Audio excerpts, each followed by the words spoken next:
What's going on, everyone, and welcome to the off-season recap as we're going to end Season 3 and we're going to get ready to prepare to move into Season 4. So without further ado, we are going to jump right into this. We're going to come over to the manager's office and we're just going to take a look at a couple big news stories. We added Mackenzie Gore. We got a trade for Mackenzie Gore. That trade was, as you can see here, Michael Braswell, a one-for-one straight up. And we immediately re-signed Gore to a 5-year, $128 million extension. We gave up a really good prospect in Braswell, number 6 in the league, but we brought in, I think, our first true ace. So hopefully Gore will help push us to new heights. We added Hunter Green as well. Hunter Green was on the trade block. I saw the stuff. I see a $200K pitcher potentially, so we had to pull the trigger there. He already had an extension. We gave up Ryan Pepiot, a day one guy for us who I am going to miss, but who gave up a lot of home runs. So, I think we got the improvement there. And we gave up DJ Gladney, a 4A third baseman, guy who was really good in AAA. Not quite what we wanted in the majors, though. So overall, I'm happy with that trade. We had looked into Scooble. We talked about Scooble last episode, looked into him. We just couldn't afford him. He ended up going to Utah on a very, very rich deal. Let's take a look. I think it's close to $40 million at points. 35, 40, 29, 29. Tails off on the back end considerably, but I mean that was a rich extension. We couldn't pick that up in free agency. Sergio Manga signed for 5 years with the A's. Pretty good deal, only a little over like 11 or 12 million a year. The Giants, Monarchs, and Athletics will be the top 3 picks for next year. Funny enough, 3 teams we just looked at in trading Hunter Green from the Giants, Monarchs landing Scooble, and Athletics landing Manga. This is just Gore's extension. We'll go over it super quick. Under $30 million a year for 5 years after this year. If he can stay healthy, I think that deal is going to be fantastic for us.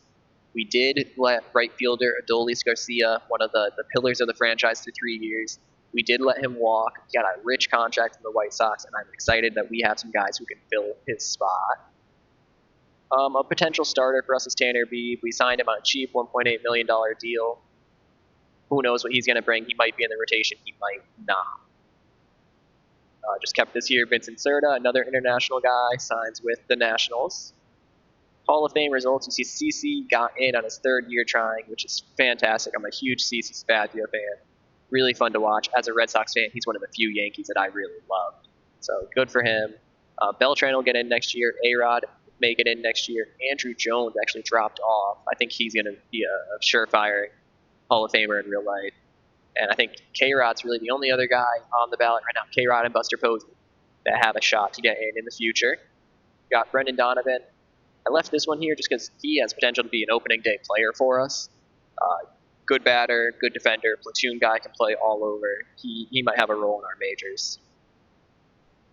Here are a couple of the training. Brandon Montgomery, who you noticed right away we did not have last year.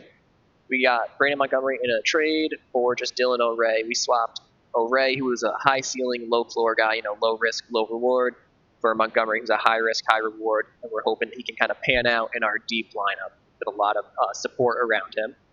He got better on defense, which is awesome. You can see right there, it's the Gold Glove caliber right fielder with an elite arm. Condon got better on defense through training. That's a potential Gold Glover in the corner outfield spot, and a great first baseman, and a great hitter. I have a big feeling Charlie Condon is going to be competing for MVPs with Elly and Wyatt Langford. Evan Carter actually backfired on us. He went poorly. He did not get better. He actually got a little worse at stealing bases, and he's at a higher risk for leg injuries. So he still looks elite. He's still a great player, but now we have that in the back of my mind. This dude's going to get hurt, tear an ACL, tear an Achilles, pull a hammy. Something's going to happen to his legs. And then Chris Bryant got better at third base, which is awesome because his defense tailed off this past offseason in the outfield. He is no longer a Gold Glove caliber outfielder. He had 2 straight Gold Gloves. He's not going to get a third. He's going to be a 1B, 3B DH for us for the rest of his career, which is totally fine. He's 35. He deserves to, take some time off at the DH spot. So we're just going to pop over here to transaction history. We'll go over a couple things I didn't cover.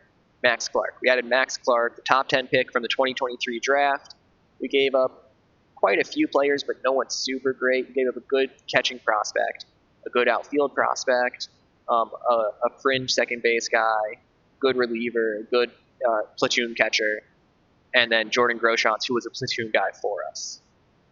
Brought in a bunch of minor league free agents, brought in a couple legacy guys just for fun to tootle around in the minor leagues. Hunter Brown might be a guy for us, might crack the rotation. Really good pitcher. I don't know why he was on in free agency with so much team control left. I don't know why he was accepting a minor league deal either, but hey, it's our benefit. We'll take it. We signed this guy, Alexis Hernandez, as an IAFA. Looks like he has the potential to be a great batter. Serves a little defense, good personality. I think he could turn into something special for us. Of course, I say thing. Tanner B, we got Yakuchi Takamatsu as well. He's going to start in the minors, but he may get called up. Dalton Varsho, we got him as well. Once again, he's going to be competing for an outfield spot. It's going to be between him and Braden Montgomery, really. Moncada and Langoliers is going to man some minor league spots. Might get called up at points. We lost Kavan in the Rule 5 draft, which is totally fine. I like Kavan Biggio, but he did not get called up last year for us to let him go have a shot to be a major league player down in Houston. Peyton Williams, Lawrence Butler, just two guys on minor league deals. And that's really it. Braden Montgomery trade, bunch of scouting discoveries, a couple minor league FAs. But that's really it. So we'll take a look at some other signings just from around the league. We got Castellanos, you can see still available, Spencer Turnbull, Christian Walker, Nathaniel Lowe.